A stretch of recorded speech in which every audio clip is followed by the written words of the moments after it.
ธังอภิปูชยามะ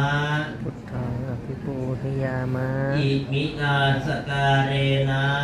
อิมินาสการินะธัมมังอภิปูชยามะอิมินาสการเรนะสังฆังอภิปูชยามะได้หรอได้เข้าไปถ่ายเลยครับผมเดี๋ยวเขาสวดมนต์แล้วเลยสวยเนาะโอ้พี่น้องเลยสวยงามสวยงามปาดพี่น้องเลยเนาะครับ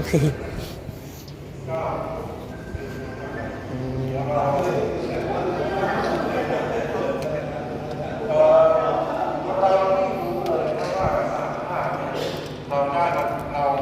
มีเขาของเรื่องมาจากยังไงก็เลยไปเทียบเคียงกับพระอารามหลวงต่างๆว่าสมัยรัชกาลเขานิยมว่าอะไรเรื่องอะไรเนื้อหาอะไรก็มาได้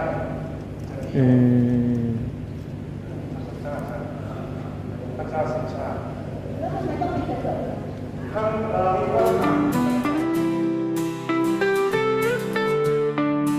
ดูคำปันสุขคนสู่ชีวิตผ่านมรสุมท้องทับลงในใจเจอเรื่องร้ายทำให้เหลือเรี่ยวแรงแต่หัวใจยังไม่แพ้ไม่เคยสิ้นแสงกราบทักทายสบายดีและสวัสดีพ่อแม่พี่น้อง FC หมู่เพื่อนเบิร์ดทุกคนทุกท่าน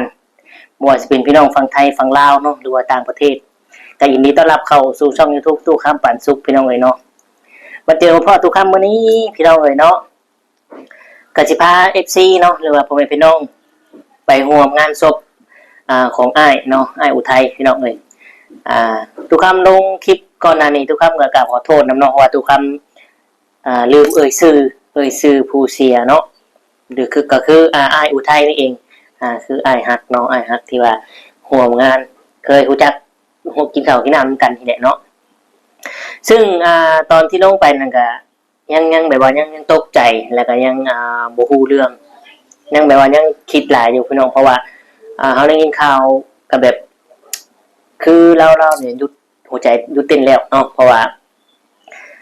เรื่องราวนี่พี่น้องเอ้ยเนาะคือเป็นข่าวดังได้พี่น้องเนาะมีช่องอมรินทร์แล้วก็ช่อง8เข้าไปถ่ายเนาะเข้าไปถ่ายเอาลงตามข่าวก็คือลงว่ามาขากันอย่างนี้คือทางผู้ขาเนาะหรือว่าทางผู้เอามีแท้เนี่ยคือชื่อวิรพงษ์เนาะหรือว่าชื่อแบงค์นายแบงค์พี่น้องเอ้ยเนาะเป็นขาโจขาใหญ่ในซอยนั่นแหละในหมู่บ้านนั่นแหละเนาะแต่บ่ฮู้ว่ามีปากเสียงกันบ่กับอ้ายอุทัยนี่พี่น้องเอ้ยเนาะตามที่เฮาเบิ่งข่าวแล้วก็เฮาได้ไปที่เกิดเหตุเนาะแล้วก็ถามคนที่เป็นลูกค้าเล่าหรือว่าเป็นคนรู้จักลุงป้าที่อยู่ในหมู่บ้านนั่นส่วนมากคนผู้ขานะส่วนมากจะเป็นคนแบบว่าในหมู่บ้านนั่นนะย่านเกรงกลัวหรือว่าเป็นคนเกเรอะไรว่าไงทราบพี่น้องเนาะเป็นคนบุญดีนั่นแหละแต่ว่ามีกรณีที่ว่าทั้งผู้ตายนี่เนาะทางนายอุทัยนี่กับนายแบงค์นี่บ่ได้รู้จักกันหรอกเนาะแต่ว่าทั้งนายอุทัยผู้เสียนี่ผู้ตายนี่พี่น้องขายของเนาะและเมียผู้ชื่อแบงค์นี่เมียผู้ขานะผู้แทงน่ะมาซื้อพริกนำและเกิดห่วงคิดว่านายอุทัยนี่สิแซวที่ออกเมียบ่ว่าจังไดเนาะแต่ว่าข้อมูลนี่น่ะมันบ่น่าสิขนาดนั้นเดียวเนาะนี่คือตามที่ว่าผู้ขาว่าผู้นายแบงค์เนี่ยผู้แทงนะเว้าเลยเว้าจังได๋ฮะเนาะแต่ตามเบิ่งข่าวนี่บ่ค่อยเว้าหยังเลยแต่ว่ามันบ่แม่นดอกมันมากกว่าหั่นเนาะมันน่าสิมีมูลมากกว่าหั่นพี่น้องเอ้ยเนาะแต่เฮาก็ต้องทำใจเพราะว่าทุกสิ่งทุกอย่างที่เกิดขึ้นนี่เกิดจากกรรมเนาะจากกรรมหรือว่าบุญวาสนาหรือว่ากรรมที่เราเคยสร้างร่วมกันมากับผู้แบ่งกับผู้นายอุทัยนี้เนาะที่ขากันนี่เนาะชาติที่แล้วนายอุทัยนี่สิไปแทงเล่าไปขาเล่าชาตินี้เลยมานำขาเนาะนี่แหละการจองเวรจองกรรมจองร่างจองผ่านกันเวียนว่ายตายเกิด คนนั้นสิเวียนว่ายแต่เกิดมาอยู่อย่างนี้เนาะมันก็ทำให้ชาติต่อไปเลยไปชดจะไม่ชาติแล้วก็ชาตินี้จะมาใช้กรรมกันต่อเนาะเพราะฉะนั้นเราต้องปล่อยวางและอโหสิกรรมให้กันเนาะบ่มีการเกิดกับบ่มีการตายคือคนบอกกันเลยเนาะภาวนาพี่น้องภาวนาในชาตินี้ขอบ่มาเกิดอีกเนาะเพื่อจะได้หลุดพ้นจากทุกข์จากกรรมจากเวรทั้งหลายเนาะคือบ่เกิดบ่ภาวนาบ่ขอมาเกิดอีกเนาะเอาก็ฝากไว้สำนี้พี่น้องเอ้ยเนาะไปหมู่กระทาอะไรอยู่ห้องอยู่นอกเลยเนาะหมู่ออกไปถ่ายเลยทุกคนยังถ่ายคลิปอยู่ห้องอยู่พี่น้องเอ้ย กสิภาพ่อแม่พี่น้องเอฟซีไปร่วมงานศพไปพังสวดอภิธรรมศพนายอุทัยน้ำกันพี่น้องเอ๋ยเนาะซึ่งเป็นอ้ายฮักที่ร่วมกินชุกกินดิบน้ำกันมาพี่น้องเอ๋ยเนาะก่อนไปก็ฝากพ่อแม่พี่น้องกดไลค์กดแชร์กดซับสไครต์ให้ทุกคำเด้อเพื่อเป็นกำลังใจทุกคำให้คลิปต่อไปเนาะทุกคำก็มีเรื่องราวมีข่าวสารอันใดที่ว่าเหมาะสมพอถ่ายลงทุกคำก็จะถ่ายลงให้เอฟซีได้เบิ่งได้ชมเด้อพี่น้องเอ๋ยเนาะโอเคไปพี่น้องถ้าพร้อมแล้วก็ลุย let's goโอเคพี่น้องตอนนี้ทุกคำกำลังฮอดวัดเด้อเนาะมาฮอดวัดกาเฮ็ดตามศาสนาเนาะพี่น้องเนาะวัด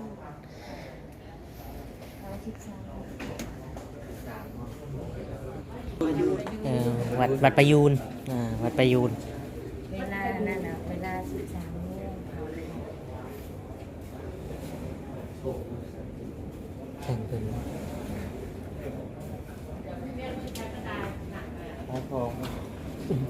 คนโต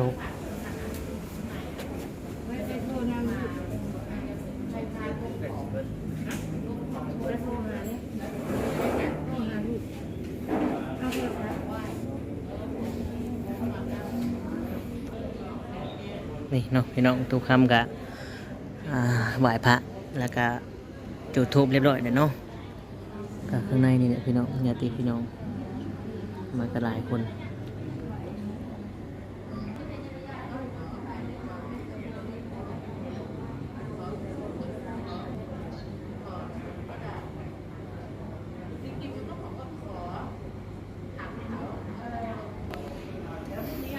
บ่น่าเชื่อพี่น้องเลยเนาะว่าเรื่องราวมันจะเกิดขึ้นแบบวายแห้งพี่น้องเลยแบบกระทันหันเนาะซึ่งแบบว่า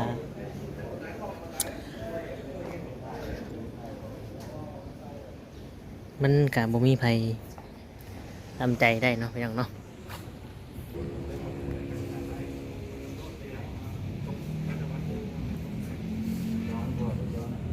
พี่น้องเนาะทางนี้ก็ญาติๆไปนั่งคุยกันเนี่ยทุกคำก็จะหาถ่ายรูปถ่ายบรรยากาศภายในวัดให้ได้เบิ่งได้ชมน้องพี่น้องเนาะวัดก็กว้างใหญ่พี่น้องเลยเนาะวัดกว้างใหญ่วัดนี้กว้างแฮงพี่น้องใหญ่สวยงามเนาะวัดสุดยอดเลยพี่น้องเลย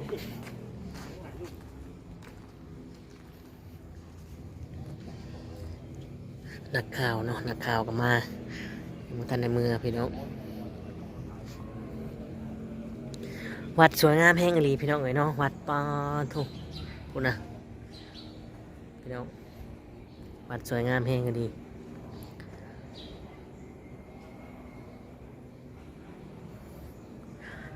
มองเกิดเหตุก็อยู่พุ่นแหละเนาะพี่น้องเนาะอยู่ดัดผ้าบอกพี่น้องเลยในหมู่บ้านนี่อย่างไรทุกข้ามก็ลืมเลยเนาะก็ตามข่าวอะไรพี่น้องเอ้ยเนาะหลายคนก็คือสิได้เบิ่งข่าวเนาะรายละเอียดจังใดทุกคำลงไปก่อนหน้านี่ทุกคำก็ยังโมหูเนาะโมหูข้อมูลที่ชัดเจนโมหูสื่อเนาะผู้แทงสื่อผู้แทงผู้ฆ่าก็ทุกคำโมหูแต่ตอนนี้ก็มันก็ออกมาเป็นที่ชัดเจนแล้วเนาะรายละเอียดจังใดเดี๋ยวทุกคำกลับไปเดี๋ยวทุกคำจะบอกให้ฟังอีกทีนึงพี่น้องเอ้ยเนาะว่ามันเกิดอีกอย่างขึ้นพี่น้องเอ้ยต้นปลายสาเหตุมันเป็นจังใดมันเกิดขึ้นได้จังใดเนาะป้าดพี่น้องเอ้ยเนาะอันนี้คือวัดอยู่ประเทศไทยนะพี่น้องพวกนั้นทุกวัดอยู่ประเทศไทยนี้ สุดยอดแฮงเลยคักเนาะรูมีกล้องวงจรปิดทุกมุมหญ้านี่บ่มีเลยผู้พี่น้องเป็นปูนหมดเลยเนาะเจริญพี่น้องลงเรืองผู้เนาะนี่น่าจะเป็น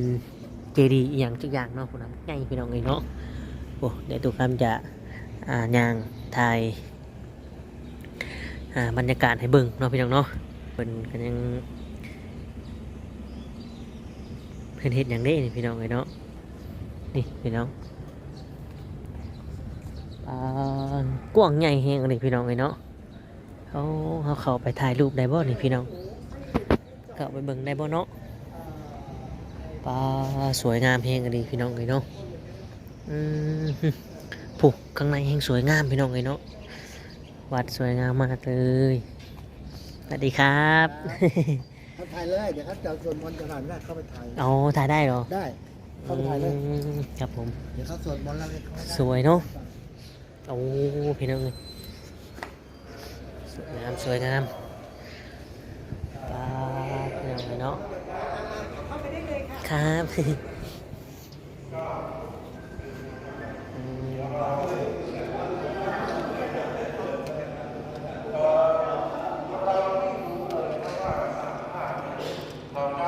เรามีเขาของพระเรื่องมาจากยังไงก็เลยไปเทียบเคียงจากพระอารามหลวงต่างๆว่าสมัยรัชกาลเขานิยมว่าอะไรเรื่องอะไรเนื้อหาอะไรก็มาได้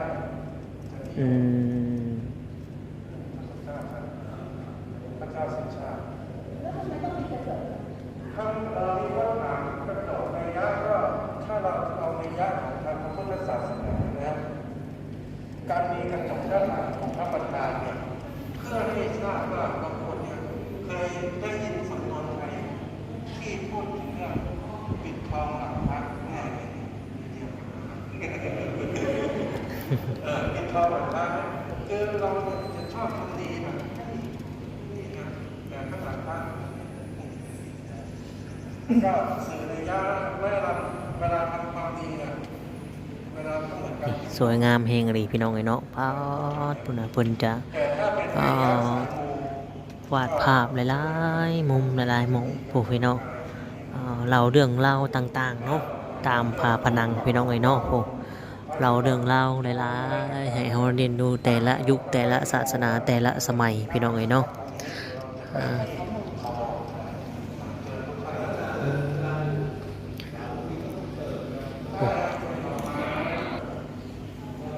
เสากับพี่น้องคนนึง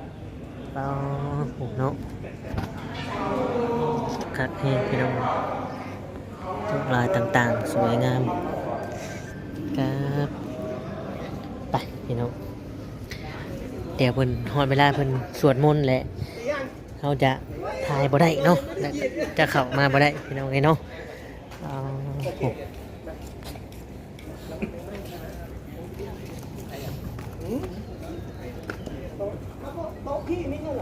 เดี๋ยวเราจะไปที่อีกที่หนึ่งก็คือของหมอครับ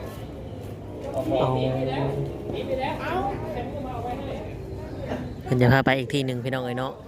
ซึ่งข้างในนี่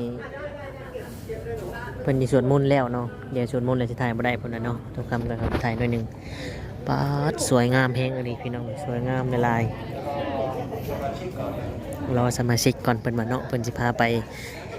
เห็นหูหรือว่าไปเบิ่งอีหยังอีกมองใดมองหนึ่งเนาะทุกคำกับหูเขาก็จะไปเบิ่งนํกันนะครับเด้อฝนจะตกแล้ว ไม่ตกแล้ว ไม่ตกหรอกเนาะน่าจะหยุดแล้วล่ะ พี่น้องเอ๋ยเนาะทุกคำมาแวะมาร่วมงานศพกับทางอ้ายอุทัยเนาะก็ได้มาได้เห็นเพิ่นทำกิจกรรมอีกอย่างสักอย่างเนาะทุกคำกับบ่ฮู้คือกันแต่ว่าทุกคำก็ได้จะอัปเดตให้เบิ่งนี่แหละพี่น้องเอ๋ยเนาะทางประเทศไทยพี่น้องเอ๋ยเนาะวัดเจริญรุ่งเรืองเนาะแม่บ้าโอ้ยสุดยอดแฮงเลยพี่น้องเอ๋ยเนาะเกินที่จะบรรยายนี่แต่ว่าให้ภาพและบรรยากาศมันบรรยายเองเนาะครับเนาะให้ภาพและบรรยากาศให้มันบรรยายเองว่าความเจริญรุ่งเรืองความ อ่าเลื่อมใสหรือว่าความสวยหรูสวยงามของวัดประเทศไทยเป็นจังไดเนาะพี่น้องเนาะคือนี่เพิ่นก็ออกจากโบสถ์ตัวนี้เลยอีกโบสถ์หนึ่งเห็นไหมเนาะ พี่น้องไป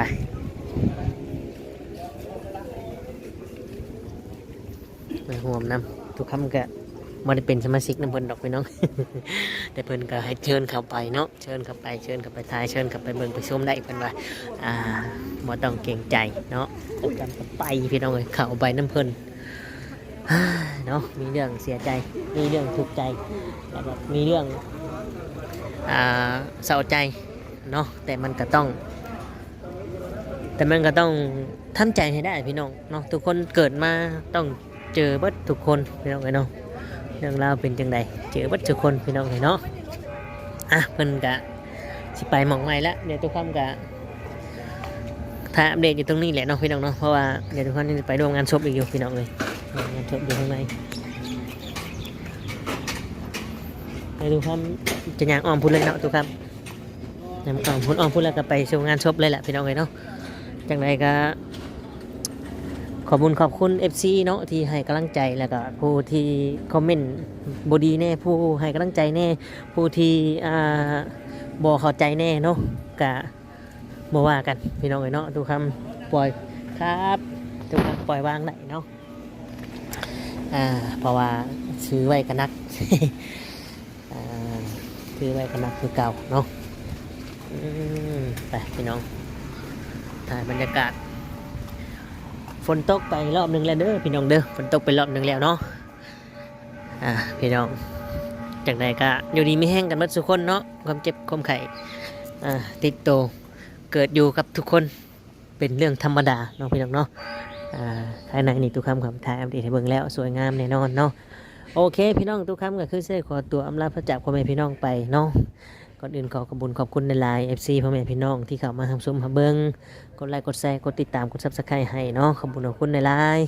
สำหรับคลิปนี้ทุกคำก็คือเส้ขอตัวกล่าวคำว่าสบายดีและสวัสดีครับ